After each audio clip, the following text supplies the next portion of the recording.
എല്ലാ കൂട്ടുകാർക്കും നല്ലൊരു രാത്രി ആശംസിച്ചുകൊണ്ട് നമുക്ക് നേരെ സേതുവിന്റെയും പല്ലവിയുടെയും നാളത്തെ നല്ലൊരു പ്രമോ വിശേഷം കേട്ടാലോ.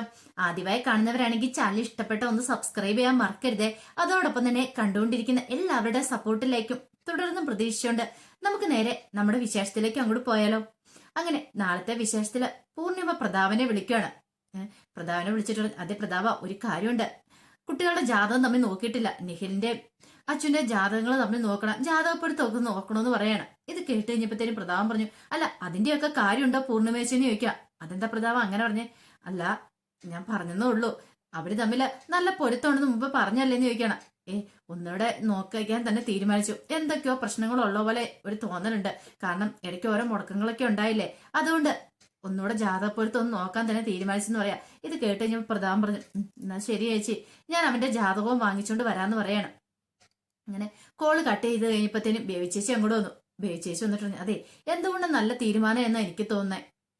അച്ചുമോൾക്ക് നല്ലൊരു ജീവിതം കിട്ടാൻ വേണ്ടിട്ടല്ലേ, അപ്പൊ എല്ലാ പൊരുത്തങ്ങളും ഉണ്ടായിരിക്കണം. ഒരു കാരണവശാലും പൊരുത്തമില്ലാത്തൊരു വിവാഹം നടത്തില്ലെന്ന് പറയണേ. പിന്നെ അത് അവസാനം മിക്കവാറും കണ്ണീരിലോ കലാശിക്കോളോ എന്നൊക്കെ പറയാം. അച്ഛനാണെങ്കിലോ വല്ലാത്തൊരു വിഷമവും കാര്യങ്ങളൊക്കെ ഉണ്ടായിരുന്നു. കാരണം അച്ഛന് ഈ വിവാഹത്തോട് അത്ര താല്പര്യമൊന്നുമില്ല. ഇതിനു മുമ്പ് ഹോട്ടലിൽ പോയപ്പോൾ ഉണ്ടായ സംഭവങ്ങളൊക്കെ അച്ഛന്റെ മനസ്സിലുണ്ട്. അന്ന് നിഖിലാണെങ്കിൽ മനഃപൂർവ്വം തന്നെ ചേർത്ത് പിടിക്കാൻ ശ്രമിച്ചൊക്കെ ഒരു പക്ഷേങ്കിൽ അവനൊരു വഷളനായതുകൊണ്ടാണോ അങ്ങനെ ഒരു ചിന്തയൊക്കെ ഉണ്ടായിരുന്നു. അവസാനം പൂർണ്ണിമയൊക്കെ പറഞ്ഞ് ഒന്ന് മനസ്സിനെ ഒന്ന് പാകപ്പെടുത്തി എടുക്കുക ചെയ്തേ. ആ ഒരു വിഷമം അച്ഛന്റെ ഉള്ളിലുണ്ടെന്ന് പൂർണ്ണിമയ്ക്ക് നന്നായിട്ട് അറിയാം. ആ സമയം പല്ലവി എന്ത് ചെയ്യാണ്, സേതുന്റെ അടുത്ത് ക്യാൻറ്റീനിൽ നിന്ന് നേരെ ക്ലാസ്സിലേക്ക് അങ്ങോട്ട് പോവാണ്. ക്ലാസ്സിൽ ചെന്ന് കഴിഞ്ഞപ്പോ ആൻറ്റി ടീച്ചർ പറഞ്ഞു, ഇനിയിപ്പോ പല്ലവിക്ക് പേടിക്കാനില്ലല്ലോ എന്ന് പറയാണ്. അത് ശരിയാ മിസ്സേ, പേടിക്കാനൊന്നുമില്ല. എന്താണെങ്കിലും കൃത്യസമയത്ത് തന്നെ സേതുവേട്ടൻ വന്നല്ലോ എന്ന് പറയാണ്. പക്ഷേങ്കിൽ ഇന്ദ്രൻ അങ്ങനെ അടങ്ങിയിരിക്കാനായിട്ട് കൂട്ടാക്കില്ല. ഇന്ദ്രന്റെ മനസ്സിലെ വിചാരം പല്ലവിക്കിട്ടൊരു പണി കൊടുക്കണം തന്നെയാ. അവൻ വീണ്ടും വന്നിരിക്കുന്നു ആ സേതു ഇവിടെ. അവനെ അങ്ങനെ വെറുതെ വിട്ടിട്ട് കാര്യമില്ല. പല്ലവിക്കിട്ട് നല്ലൊരു പണി തന്നെ കൊടുക്കാൻ തീരുമാനിച്ചു. അങ്ങനെ ക്ലാസ് കഴിഞ്ഞ് പല്ലവി പോണ സമയത്ത് ഇന്ദ്രൻ എന്ത് വേണം, ഇന്ദ്രൻ നേരെ പല്ലവിനെ കാണാനായിട്ട് വരുന്നുണ്ട്. പല്ലവിയുടെ വളരെ മോശമായിട്ടുള്ള രീതിയിൽ പെരുമാറുന്നൊക്കെയുണ്ട്. ഇത് കണ്ണേ പല്ലവിക്കാണ് നല്ല ദേഷ്യം വന്നു. കാരണം ഒന്നാമത്തെ കാര്യം കോളേജ്, അതും പോരാഞ്ഞിട്ട് ഇത്രയും കാലം ഉപദ്രവിച്ചു വരാം, വീണ്ടും തന്നെ ഉപദ്രവിക്കാൻ വരുന്നു. പല്ലവി നല്ലത് തന്നെ പറയുന്നുണ്ട്. എത്രയെന്ന് വെച്ചാൽ സഹിച്ചു ക്ഷമിച്ച് മുന്നോട്ട് പോന്നേ. കോളേജ് എന്ന് കരുതിട്ട് എന്ത് തോന്നിയാസം കാണിക്കുന്നേ. രാവിലെ ആണെങ്കിൽ അവൻ കയ്യെ കയറി പിടിക്കുകയും ചെയ്തു. കയ്യെ കയറി പിടിച്ച് അനാവശ്യം പറഞ്ഞ സമയത്ത് കൃത്യ സേതുവേട്ടൻ വന്ന് രക്ഷിച്ചു. പക്ഷേങ്കിൽ ഇപ്പോഴാണ്ട് വീണ്ടും അവൻ ഓരോന്ന് പറഞ്ഞ് വീണ്ടും വന്നിരിക്കുന്നു. ആ സേതു രക്ഷിക്കാൻ വരുമെന്നുള്ള ചിന്ത കൊണ്ടായിരിക്കുമല്ലേ നിനക്ക് ഇത്ര അഹങ്കാരം എന്ന് ചോദിക്കാണ്. അതെ, ഒരു കാര്യം ഞാൻ പറഞ്ഞേക്കാം ഇന്ദ്ര, വെറുതെ എന്റെ പുറകെ നടക്കണ്ട. അതുകൊണ്ട് ഒരു കാര്യം ഉണ്ടാകത്തില്ല. അധികം വൈകാതെ തന്നെ നമ്മൾ തമ്മിൽ ഡിവോഴ്സ് ആവുമെന്ന് പറയാം. പിന്നെ ഡിവോഴ്സ് ആവാൻ പോലും അതിന് ഞാനും കൂടെ സമ്മതിച്ചല്ലേ പലവുമ്പോഴെ നിനക്ക് ഡിവോഴ്സ് കിട്ടുവോളെന്ന് ചോദിക്കാണ്. നിന്റെ സമ്മതം ആർക്ക് വേണോടാ. ഇനി എന്താണെങ്കിലും നിന്നെ ഞാൻ കാത്തിരിക്കുന്നില്ല. എനിക്കറിയാം എന്ത് ചെയ്യണമെന്ന്, ഏത് കോടതി പോകണമെന്ന് എനിക്ക് നന്നായിട്ടറിയാം. ഒരു കോടതിയിൽ നിന്ന് ഡിവോഴ്സ് കിട്ടിയില്ല എന്ന് ഓർത്തോണ്ട് മേൽക്കോടതിയിൽ അപ്പീലിന് പോകാലോ, ഉറപ്പായിട്ടും അവിടുന്ന് ഡിവോഴ്സ് കിട്ടൂടാ എന്നൊക്കെ പറഞ്ഞ് പല്ലവി വെല്ലുവിളിക്കാണ്. ഇത് പക്ഷേങ്കിൽ അവനങ്ങോട്ട് ഇഷ്ടപ്പെട്ടില്ല ഇന്ദ്രന്. ഇന്ദ്രൻ അന്നാ എനിക്കൊന്ന് കാണണമല്ലോ എന്നൊക്കെ പറഞ്ഞിട്ട് ഇന്ദ്രൻ പല്ലവിനെ വെല്ലുവിളിക്കുന്നുണ്ട്. പല്ലവി അത് പക്ഷെ മൈൻഡ് ചെയ്യാനായിട്ടൊന്നും പോയില്ല. പിന്നീട് പൂർണിമ പ്രശസ്തനായ ഒരു ജ്യോതിഷനെ വിളിക്കുകയാണ്, ഗോവിന്ദനെ. അങ്ങനെ അയാള് പ്രശ്നം വെക്കാനായിട്ട് ഒക്കെ വീട്ടിലേക്ക് കയറി വരുവാണ്. അപ്പം ജാതകപ്പെടുത്ത് നോക്കണം, പിന്നെ എന്തെങ്കിലും തടസ്സങ്ങളൊക്കെ ഉണ്ടോ വിവാഹത്തിന്. ഒരു വിവാഹം ഒന്നും മുടങ്ങി പോയതാണ്. അപ്പൊ അനി അതുപോലെ തന്നെ ഈ വിവാഹം മുടങ്ങി പോകുന്നൊക്കെ ടെൻഷൻ കാര്യങ്ങളൊക്കെ ഉണ്ട്. അതുകൊണ്ടാണ് ജോത്സ്യനെ വിളിച്ചു വരുത്തുന്നത്. അങ്ങനെ ജോത്സ്യൻ വീട്ടിലേക്ക് വരുവാണ്. വീട്ടിലേക്ക് വന്നപ്പോൾ അയാളുടെ സഹായം കൂടെ ഉണ്ടായിരുന്നു. ഈ സമയത്ത് അച്ചും പൂർണ്ണിമയൊക്കെ വീട്ടിലുണ്ടായിരുന്നുള്ളൂ. അപ്പൊ കുറുപ്പമാനും അങ്ങോട്ട് വന്നിട്ടുണ്ടായിരുന്നു. കാരണം അവര് തന്നെയല്ലേ ഉള്ളൂ, അതുകൊണ്ട് കുറുപ്പമാനും വന്നിട്ടുണ്ടായിരുന്നു. അങ്ങനെ വന്നു കഴിഞ്ഞിട്ട് ജോത്സ്യൻ കുറച്ച് കാര്യങ്ങളൊക്കെ സംസാരിക്കുന്നുണ്ട് അവരോട്. അതിനുശേഷം ജോത്സ്യൻ പറഞ്ഞു, ഞാൻ അന്ന് പ്രശ്നം വെച്ചൊക്കെ നോക്കട്ടെ എന്ന് പറയാണ്. അങ്ങനെ പ്രശ്നം വെച്ച് ആദ്യം നോക്കുവാണ്. പ്രശ്നം വെച്ച് നോക്കിക്കഴിഞ്ഞപ്പോഴത്തേനും പറഞ്ഞു, അതെ ഇവിടുത്തെ നിങ്ങളുടെ ഭർത്താവിന്റെ മണ്ഡലത്തിൽ എന്തൊക്കെയോ ഒരു ദുരൂഹതകൾ കാണുന്നുണ്ടല്ലോ എന്ന് പറയാണ്. ഇത് കേട്ട് കഴിഞ്ഞപ്പോഴത്തേനും പൂർണ്ണിമയ്ക്ക് ആ പെടും ഞെട്ടടെ. മരണത്തിൽ ദുരൂഹതയോ? അതെ, മരണത്തിൽ ദുരൂഹതയാ കാണുന്നേ. ആത്മാവ് ഇപ്പോഴും കരഞ്ഞുകൊണ്ടിരിക്കുന്നതായിട്ടാ കാണിക്കണേന്ന് പറയാണ്. പെട്ടെന്ന് അച്ചുവും അവർ പരസ്പരം നോക്കുവാണ്. എന്താ ഒന്നും സംഭവം അവർക്കൊന്നും മനസ്സിലായില്ല. അങ്ങനെയൊന്നുമില്ല, അറ്റാക്ക് വന്നിട്ടാണ് മാധവേട്ടൻ മരിച്ചതെന്ന് പറയാ. പക്ഷെങ്കില് ഇതേ ഇവിടെ തെളിഞ്ഞു കാണുന്ന അതല്ല തെളിഞ്ഞു കാണുന്നതെന്ന് പറയാണ്. ഇത് കേട്ടോ അവർക്ക് ആ പാട് ടെൻഷനായി. എന്ത് ചെയ്യണമെന്ന് അറിയത്തില്ല. അപ്പോഴേക്കും പ്രതാപൻ അങ്ങോട്ട് വന്നു. പ്രതാപൻ ജാതകം ഒക്കെ ആയിട്ടാ വന്നിരിക്കുന്നത്. അപ്പൊ അച്ഛന്റെ ജാതകം ആദ്യം കൊടുത്തിട്ടുണ്ടായിരുന്നു. പിന്നീട് പ്രതാപനോട് ആ ജാതകം കൊടുക്കാൻ പറയണം. പ്രതാപൻ അങ്ങ് ജാതകം കൊടുത്ത് അത് കയ്യിൽ നിന്ന് അങ്ങോട്ട് ചാടിപ്പോയി. പെട്ടെന്ന് ആ മുമ്പിലിരുന്ന് ആ തിരിയാൻ കൂടി കെട്ടുപോയി. ഇത് കണ്ടതും ജോത്സ്യൻ പറഞ്ഞു, മൊത്തം ദുർനിമിത്തങ്ങളാണല്ലോ കാണുന്നത്. എന്തൊക്കെയോ പ്രശ്നങ്ങളുള്ള പോലെ എനിക്ക് തോന്നുന്നുണ്ട്. ഈ വിവാഹമായിട്ട് മുന്നോട്ട് പോയിട്ടുണ്ടെങ്കിൽ എന്തൊക്കെയോ പ്രശ്നങ്ങളുള്ള പോലെ തോന്നുന്നുണ്ടെന്ന് പറയാണ്. ഇത് കേട്ട് കഴിഞ്ഞപ്പോഴത്തേനും പൂർണ്ണ പറഞ്ഞു, അല്ല അല്ല ജോത്സ്യലെ, എന്തൊക്കെയാ കാര്യങ്ങൾ, എന്തായാലും പ്രശ്നങ്ങളുണ്ടെങ്കിൽ ഒന്ന് പറയാമെന്ന് ചോദിക്കുകയാണ്. ഞാൻ ഒന്നുകൂടെ ശരിക്കും ഒന്ന് നോക്കട്ടെ എന്ന് പറയണം. അങ്ങനെ നോക്കിക്കൊണ്ടിരിക്കുന്ന സമയത്ത് അങ്ങോട്ടേക്ക് പല്ലവിയും സേതും കൂടെ അങ്ങോട്ട് വരുന്നേ. അവർ രണ്ടുപേരും കൂടെ കോളേജിൽ നിന്ന് വരുന്ന വഴിയായിരുന്നു. അങ്ങനെ വന്നു കഴിഞ്ഞപ്പോഴത്തേനും നോക്കിയപ്പോൾ ജോത്സ്യം വന്നിരുന്ന പ്രശ്നങ്ങളൊക്കെ വെക്കുന്നുണ്ട്. പെട്ടെന്ന് അവരും അങ്ങോട്ടേക്ക് വരുവാണ്. അവിടെ വന്ന് അങ്ങനെ നിന്നു. അങ്ങനെ ഓരോ കാര്യങ്ങളൊക്കെ നോക്കിയിട്ട് പുള്ളിക്കാരൻ പറഞ്ഞു, അതെ, എന്തൊക്കെയോ ദുർനിമിത്തങ്ങൾ കാണുന്നുണ്ട്. അത് മാത്രമല്ല, ഈ കുടുംബത്തിന്റെ ഇപ്പോഴത്തെ പോക്ക് ശരിയല്ല, വലിയ വിപത്തുകൾ തന്നെ വരാൻ പോണെന്ന് പറയാണ്. പൂർണിമ അല്ല, ഇതിനൊന്നും പരിഹാരമില്ലേ? പൂർണിമയ്ക്ക് ആ ആകപ്പാടെ ആദ്യമായി എന്താ സംഭവിക്കാൻ പോകുന്ന പോലും അറിയത്തില്ല.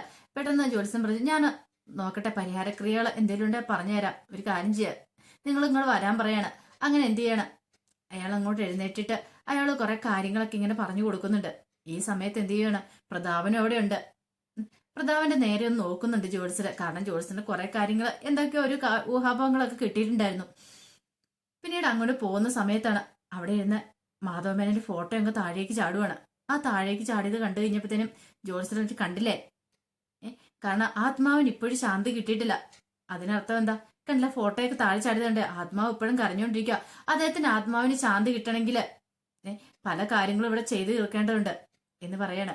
കാരണം ദുർമരണം സംഭവിച്ചായതുകൊണ്ടാണ് ആത്മാവിന് ശാന്തി കിട്ടാത്തത്. അങ്ങനെ ശാന്തി കിട്ടണമെങ്കിൽ അതിന് കാരണക്കാരായവർക്ക് തക്കതായ ശിക്ഷ കിട്ടണമല്ലോ. അല്ലെങ്കിൽ ഒരു കാരണവശാലും ആ ആത്മാവിന് മോശം കിട്ടില്ലെന്നാ പറയണേ. ആത്മാവിന് മോശം കിട്ടിയിട്ടില്ലെന്ന് പറയാ. പിന്നീട് സേതു ചോദിച്ചു, അല്ല ജോത്സ്യലെ, അച്ഛൻ്റെ വിവാഹത്തിന് എന്തെങ്കിലും മുടക്കങ്ങൾ എന്തെങ്കിലും ഉണ്ടോ എന്ന് ചോദിക്കുകയാണ്. ഇത് കേട്ട് കഴിഞ്ഞപ്പോൾ ജോത്സ്യൻ പറഞ്ഞു, ഈ വിവാഹത്തിന് കുറെ മുടക്കങ്ങളും കാര്യങ്ങളും കാണുന്നുണ്ട്. ഈ വിവാഹം നടത്താതിരിക്കുന്നതായിരിക്കും ഉത്തമം എന്ന് പറയാണ്. ഇത് കേട്ടതും പ്രതാപന്റെ മുഖം അങ്ങോട്ട് മാറി. പ്രതാപന്റെ മുഖത്ത് ഒരു കടന്നൽ കുത്തേറ്റ വലിയ പ്രതാപന് ഒരിക്കലും പ്രതീക്ഷിച്ച കാര്യമല്ലല്ലോ അത്. പിന്നീട് ജോത്സ്യ ഇതാരാന്ന് പൂർണ്ണിമയോട് ചോദിക്കണം. പറഞ്ഞു, മാധവേട്ടന്റെ മൂത്ത മാനാന്ന് പറയാണ്. ഇത് കേട്ട് കഴിഞ്ഞപ്പോ ഒന്ന് നോക്കി. അപ്പൊ അടുത്ത് പല്ലവി നിൽക്കുന്നുണ്ടായിരുന്നു. പിന്നീട് പല്ലവിനെ അടുത്തേക്കും കൂടി വിളിക്കുകയാണ്. അടുത്തേക്കും കൂടി വിളിച്ചിട്ട് മുഖത്തേക്കൊന്ന് സൂക്ഷിച്ചൊന്ന് നോക്കി. പിന്നീട് ആ തലയെ കൈവച്ച് അനുഗ്രഹിക്കുകയാണ്. എന്നിട്ട് പറഞ്ഞു, വലിയൊരു വിപത്തിൽ കൂടെ കടന്നു പോയിക്കൊണ്ടിരിക്കുന്നത്. പക്ഷെ പേടിക്കേണ്ടതില്ല. കാരണം താങ്ങായിട്ട് ഒരാൾ എപ്പോഴും കൂടെയുണ്ട്. അതുകൊണ്ട് ഒരു കാരണവശാലും ഒരു ആപത്തൊന്നും സംഭവിക്കത്തില്ലെന്ന് പറയാണ്. പിന്നെ ഒരു കുടുംബത്തിനെ താങ്ങി നിർത്താനുള്ള ഹെൽപ്പ് ഉണ്ടെന്നൊക്കെ പറയാണ്. കാരണം അയാൾക്കും മനസ്സിലായി, ഈ കുടുംബത്തിലേക്ക് പല്ലവി വെറും ഒരു ആരുമല്ലാതെ ആ കയറി വന്നിരിക്കുന്നെങ്കിലും പിന്നീട് ഇനി വരാൻ പോകുന്ന കാര്യങ്ങളൊക്കെ അദ്ദേഹത്തിന് അറിയാം. ഒരു വർഷത്തിനുള്ളിൽ തന്നെ പല്ലവിയുടെ വിവാഹം നടക്കുമെന്നൊക്കെയുണ്ട്. ഒരുപക്ഷെ ഇനി സേതുവിന്റെ ഭാര്യയായിട്ട് പല്ലവിയാണ് ആ കുടുംബത്തിലേക്ക് കയറി വരുന്നതെന്നൊക്കെ അയാൾക്ക് തോന്നിയിട്ടുണ്ടായിരിക്കാം. അതുകൊണ്ടായിരിക്കും അയാൾ അങ്ങനെ തല കൈവെട്ടിച്ച് അനുഗ്രഹിക്കുകയൊക്കെ ചെയ്യുന്നത്. പിന്നീട് കുറെ പ്രശ്നപരിഹാരത്തിനുള്ള കാര്യങ്ങളൊക്കെ പറഞ്ഞു കൊടുക്കുകയാണ്. അതിനൊക്കെ ശേഷമാണ് അയാൾ അങ്ങോട്ട് പോകുന്നത്. പക്ഷെ അയാൾ പോയതോടുകൂടി ആകെപ്പാടെ എല്ലാവർക്കും കൺഫ്യൂഷനായി. പൂർണ്ണ വെച്ച് മാധവേട്ടന്റെ മരണത്തിന് വേറെന്തോ പിന്നീട് എന്തോ രഹസ്യമാണെന്നല്ലേ അദ്ദേഹം ജോത്സ്യർ പറഞ്ഞു. ഇത് കേട്ടതും പ്രതാപൻ പറഞ്ഞു, അയാൾ ചുമ്മാ പറയണ എന്ന് പറയാണ്. അല്ല, നിന്റെ കൂടെ അല്ലായിരുന്നോ മാധവേട്ടന്റെ അവസാന നിമിഷം ഉണ്ടായിരുന്നേ? നിനക്ക് എന്തെങ്കിലും അസ്വാഭാവികമൊക്കെ തോന്നിയെന്ന് പ്രതാപനോട് ചോദിക്കുകയാണ്. പ്രതാപൻ എന്ത് ചെയ്യാൻ പറ്റും? പ്രതാപൻ ആകെപ്പാടിരുന്ന് പപ്പ അടിക്കുകയാണ്. വല്ലതും പറയാൻ പറ്റുമോ? കാരണം താനാണ് ഇതിന്റെ പിന്നിൽ നിന്ന് അറിഞ്ഞിട്ടുണ്ടെങ്കിൽ അതോടുകൂടി എല്ലാ കഥകളും തീരും. പക്ഷെ സേതുവിനപ്പം നല്ല സംശയം തോന്നി. സേതു പറഞ്ഞു, അന്ന് എന്തൊക്കെയാ പറഞ്ഞത്? ഞാൻ എന്തൊക്കെയാ കാണിച്ചു കൂട്ടിയിട്ടാന്ന്. ഇത് കേട്ടതും പ്രതാപൻ പറഞ്ഞു, നീ ഒറ്റൊരുത്തനാ ഇതിനെല്ലാം കാരണക്കാരൻ. നീ എന്നാ പ്രശ്നം ഉണ്ടാക്കിയതുകൊണ്ടാന്ന് പറയണം. ഇത് കേട്ടതും സേതു പറഞ്ഞു, ഞാനാ പ്രശ്നം ഉണ്ടാക്കിയെന്ന് പറഞ്ഞോണ്ട് അപ്പോഴൊന്നും ഒരു കുഴപ്പമില്ലായിരുന്നല്ലോ. പക്ഷെ നിങ്ങളല്ലേ ഹോസ്പിറ്റലിലേക്ക് കൊണ്ടുപോയെന്ന് ചോദിക്കാം. ഇത് കേട്ടതും പെട്ടെന്ന് തന്നെ പ്രതാപൻ പറഞ്ഞു, അതിനിപ്പോ എന്താ, ഞാൻ പോണ സമയത്ത് മാധവേട്ടന് ഒരു കുഴപ്പമില്ല. പക്ഷെ വഴിക്ക് വെച്ചാണ് മാധവേട്ടന് രോഗം പെട്ടെന്നങ്ങ് ഉണ്ടായത്. പെട്ടെന്ന് നെഞ്ചുവേദന അനുഭവപ്പെട്ട് അപ്പൊ തന്നെ ഹോസ്പിറ്റലിൽ കൊണ്ടുപോവുകയും ചെയ്ത് ചേച്ചി. പക്ഷെ ഇതിനകത്ത് ഒരു അസ്വാഭാവികത ഉണ്ടെന്ന് എനിക്ക് തോന്നില്ലെന്ന് പറയാണ്. പക്ഷെ പൂർണ്ണിമയ്ക്ക് എന്തോ അന്നും വിശ്വാസം വന്നില്ല. സേതു പ്രതാപന്റെ മുഖത്തെ ആ പതർച്ചയൊക്കെ ശ്രദ്ധിച്ചു. എവിടെ എന്തെങ്കിലും ഒരു സ്പെല്ലിംഗ് മിസ്റ്റേക്ക് ഉള്ള പോലെ തോന്നിയിട്ടുണ്ട്. കാരണം ഇവൻ അത്ര വെടിപ്പല്ല. അല്ലെങ്കിൽ തന്നെ ഇവനെ കുറിച്ച് നന്നായിട്ട് അറിയാം. ഒരു പക്ഷെങ്കിൽ ഇവനായിരിക്കും ഇതിന്റെ പിന്നില് എന്നൊരു ചിന്തയും കൂടെ സേതുവിന്റെ മനസ്സിലേക്ക് ഉണ്ടാവാണ്. അങ്ങനെ കുറെ സമയം കഴിഞ്ഞപ്പോ പ്രതാപൻ അങ്ങോട്ട് പോയി. പ്രതാപൻ പോയി കഴിഞ്ഞപ്പോഴത്തേനും പൂർണ്ണിമ അടുത്ത് വന്നിട്ട് പല്ലമ്മ പറഞ്ഞു, അതെ പൂർണ്ണാമ്മ പേടിക്കണ്ട കേട്ടോ. എന്തെങ്കിലും ഉണ്ടെങ്കിൽ, അങ്ങനെ എന്തെങ്കിലും ദുരൂഹതകളുണ്ടെങ്കിൽ, അതെ സേതുവേട്ടനും ഞാനുങ്ങളൊക്കെ എല്ലാവരും ഉണ്ടല്ലോ, നമുക്ക് എന്താന്ന് വെച്ചാൽ തീരുമാനിക്കാം. അതിനെന്തെങ്കിലും കണ്ടെത്തേണ്ട കാര്യം ഉണ്ടെങ്കിൽ നമുക്ക് കണ്ടെത്താന്നൊക്കെ പറഞ്ഞുകൊണ്ട് സമാധാനിപ്പിക്കുന്നുണ്ട്.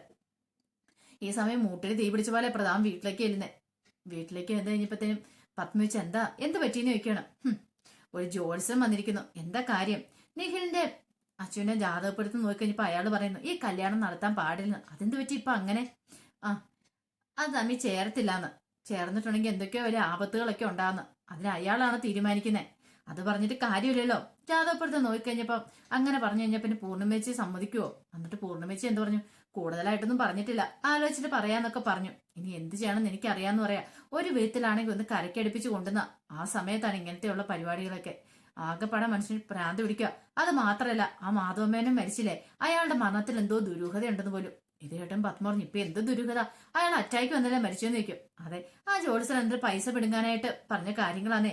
അയാൾക്ക് കുറെ പൈസ അടിച്ചു മാറ്റണം, അതുകൊണ്ട് ഓരോ കള്ളത്തരങ്ങളൊക്കെ പറഞ്ഞു വന്നിരിക്കുന്നതെന്ന് പറയാണ് എന്നും പറഞ്ഞിട്ട് പ്രതാപനം കൊണ്ട് പോയിട്ട് മദ്യക്കുപ്പി ഒഴിച്ച് കുറെ മദ്യം ഒഴിച്ച് കുടിക്കുകയാണ്. പത്മയ്ക്ക് എന്തോ ഇതൊക്കെ തോന്നി. കാരണം നല്ല ടെൻഷനായിട്ടാ പ്രതാപൻ ഇരിക്കുന്നതെന്ന് മനസ്സിലായി. അപ്പൊ അതിന്റെ വിശേഷങ്ങളൊക്കെ നാളെ കാണാൻ പോകുന്നത്. ഒരു കാര്യം ഉറപ്പായി, പ്രതാപന്റെ ചീട്ട് അധികം വൈകാതെ തന്നെ ചെയ്ത് കയറും. ഇനിയിപ്പം പ്രതാപന്റെ കള്ളത്തരങ്ങൾ പൊളിച്ചെടുക്കാനായിട്ട് അധികം താമസമൊന്നും ഇല്ല. അപ്പൊ അതിന്റെ വിശേഷങ്ങളൊക്കെ നമുക്ക് എല്ലാവർക്കും കാത്തിരിക്കാട്ടോ. ഒരിക്കൽ കൂടി എല്ലാവർക്കും നല്ലൊരു രാത്രി ആശംസിച്ചു നിർത്തുന്നു. നന്ദി.